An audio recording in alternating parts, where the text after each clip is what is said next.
All right, let's talk about a feeling I think we've all had, but maybe struggled to put a name to. That really heavy sense of inertia. The one we usually just call laziness. Well, today we're diving into a story that explores what might really be going on under the surface. You know exactly what I'm talking about, right? It's that feeling where even the smallest things, like just getting out of bed, feel, well, monumental. And it's so frustrating because it's not just about being tired. It's something deeper, this profound stillness, like an internal brake pedal that gets pushed down without you even realizing it. So we're going to unpack this feeling through a story.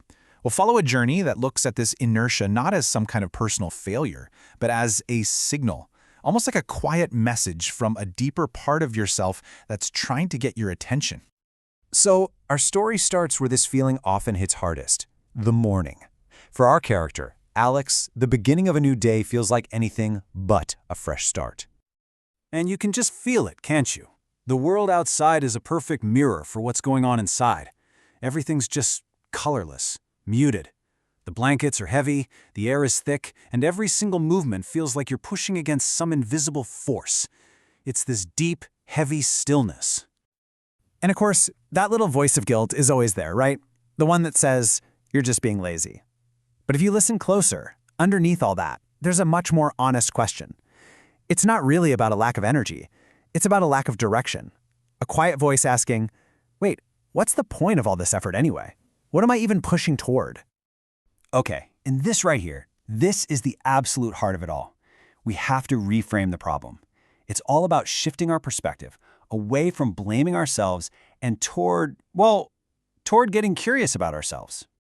And this distinction is just so powerful. Look, we're all kind of conditioned to see inaction as a failure of willpower, right? As laziness. But what if it's not a failure at all? What if it's actually a search, a sign that your internal compass is just spinning, trying desperately to find its true north? You know, this isn't a new idea. Philosophers have been talking about this for centuries. The core concept is simple. Your why, your sense of purpose, is what gives you the strength to get through the how. When you lose sight of that why, even the normal, everyday challenges of life can start to feel impossibly heavy. And here's the thing, Alex isn't alone in this, not by a long shot. This feeling is a huge part of what we could call the fog of modern life. It's the shared sense of just drifting, We go through our routines, we do all the things we're supposed to do, but we feel totally disconnected from what actually matters.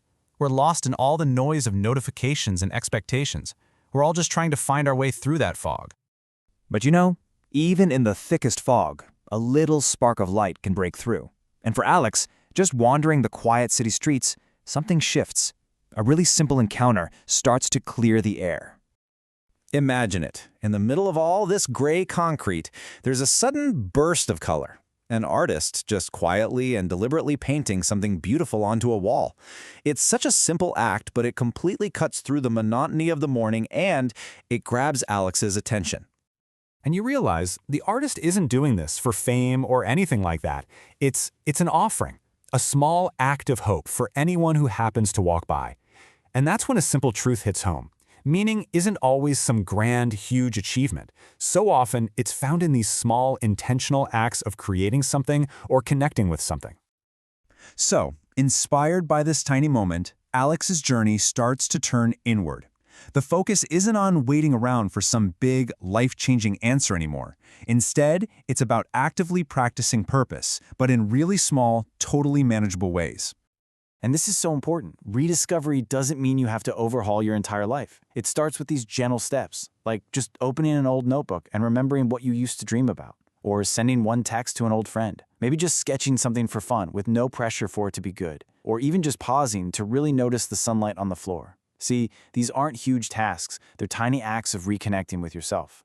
I think we all have this idea that purpose is supposed to show up like a big clap of thunder, a bolt of lightning from the sky. But the reality is, it usually grows much more quietly. It's built from hundreds of those small, consistent choices that, over time, start to form a current that gently pulls you forward. And as those ripples start to spread, that internal landscape we talked about, it begins to change. The gray starts to pull back, and something warmer, something more hopeful starts to take its place. And what's amazing is the outside world hasn't really changed at all, but Alex's perception of it has completely.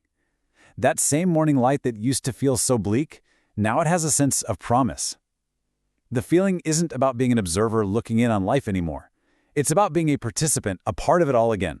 It's a subtle shift, but it's absolutely profound. So, what's the big takeaway from this whole journey? Well, first, being lost isn't a flaw. It's a signal. Second, real progress almost always starts in those small moments nobody else sees. Third, meaning often grows quietly in the background before you even notice it brightening your day. And finally, that losing yourself and finding yourself, they're just two steps in the very same dance. And that really brings us back to you. Because this story isn't just about Alex, it's an invitation for all of us. It leaves us with a gentle but really powerful question. It doesn't have to be some huge dramatic gesture, just one small intentional step. So what's one small step you could take towards your own dawn?